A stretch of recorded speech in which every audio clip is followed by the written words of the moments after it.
So if you're still learning to read the Quran, you're definitely going to see one of these 12 symbols while reading. And today we're going to talk about what these symbols mean and how we can deal with them while reading.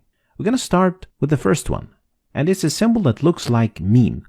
And it means you must stop while reading. Otherwise, the meaning of the ayah or the verse will change. So in this example, you should stop at the symbol by reading إنما يستجيب الذين يسمعون والموتى يبعثهم الله ثم إليه يرجعون.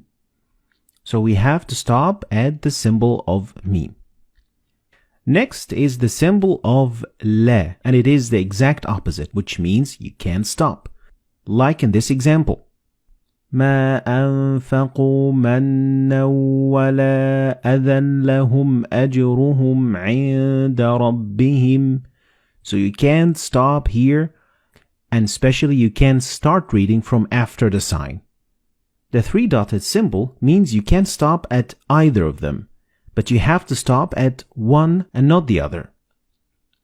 So in the second ayah of Surah Al-Baqarah, you are allowed to stop at the first one by reading ذَلِكَ الْكِتَابُ لَا رَيْبَ فِيهِ هُدًى لِلْمُتَّقِينَ, or by stopping at the second one by reading ذَلِكَ الْكِتَابُ لَا رَيْبَ فِيهِ هُدًى لِلْمُتَّقِينَ. Next is the symbol that looks like the word sil, and it means you better keep going. We could basically compare it to 70% go, 30% don't go, and it means that it is better to keep reading. Like in the example, كَلَّا لَيُنبَذَنَّ فِي الْحُطَمَةِ. Next is the symbol of qil, which is the exact opposite of sil, and it means it is better to stop. So 70-30% to stop or to go.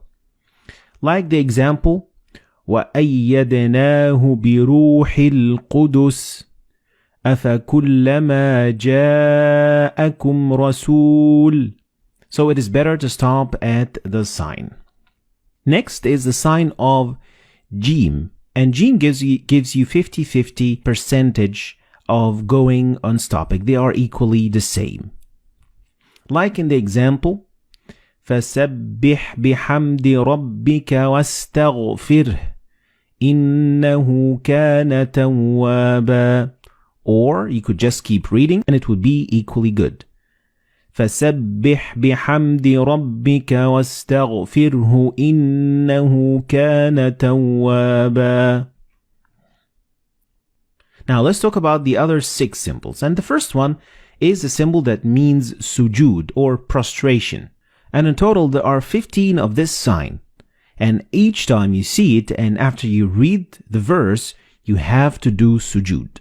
So after reading the ayah, you will prostrate for God. Next, the sign that looks like meme looks a little bit different than the other meme. So make sure you can distinguish between them because they mean 2 different things. And this meme appears in the middle of the word. So the noon and ba, when they follow one another in the same word, you don't pronounce noon or ba, but you pronounce meme. Like in this example, you read كَلَّا لَيُنبَذَنَّ فِي الْحُطَمَةِ. So the noon and ba, they will be assimilated together and you will pronounce them as meme. Next, this small sign that looks like alif, it is actually an alif and it is found so many times and it's used so many times in the Quran, and it means that this letter contains an alif of the long vowel. So you would read ثم استوى إلى السماء فسواهن سبع سماوات. So these symbols all mean that there is an alif right there. Next, the small sin means a small or a very little pause. Doesn't mean that you're going to have to stop and take a breath. No, it means that you're going to stop very momentarily for like half a second and then continue reading. And this example shows what I'm talking about. And you should read it like that. كلا بل ران على قلوبهم ما كانوا يكسبون. So it is a very short pause. Next is the sign of mad, and it is a very common sign in the Quran, and it means that you need to extend the pronunciation of alif to a little bit longer than usual. The last sign that we're going to talk about today is the sign of the end of the quarter of the chapter, or juz. The juz is divided into 8 quarters, and at the end of each quarter, you are going to see this sign.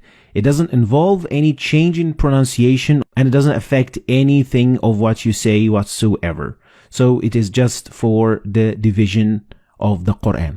So these were the 12 signs that you are going to see in the Quran. And here I'm going to give a quick summary of what these signs mean.